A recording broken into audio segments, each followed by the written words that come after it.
Сәлеметсіздер, мен Айтмұхамед қызы Мөлдір. Мен осы тігін сабағына бірінші рет қатысып отырмын. Осы Гүлжан ханымның алтын жіп сабағына келмес бұрын мен сызып өлшем алуды білмейтінмін. Оны үйрену қиын деп ойлайтынмын. Осы Гүлжан ханымның оңай және қарапайым тілде түсіндірген арқасында сызбаларым, тігіп жатқан киімдерім бірінші өз размерімен шығып жатыр.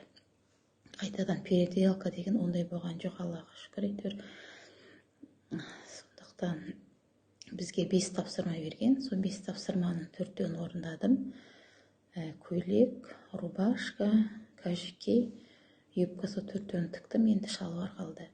Қазір енді басқа жұмыста жүргендіктен тапсырыс ештеме қабылдап жатқан жоқпын. Сол енді осы қалған шалбарды бітіріп, сертификатымды алып, өз ательемді ашсам деген ойдамын. Барлықтарыңызға сәттілік тілеймін. Гүлжан ханым, жұмысыңыз жемісті болсын, өсе беріңіз. Біз сияқты оқушыларыңыз көп болсын. Барлықтарыңызға сәттілік.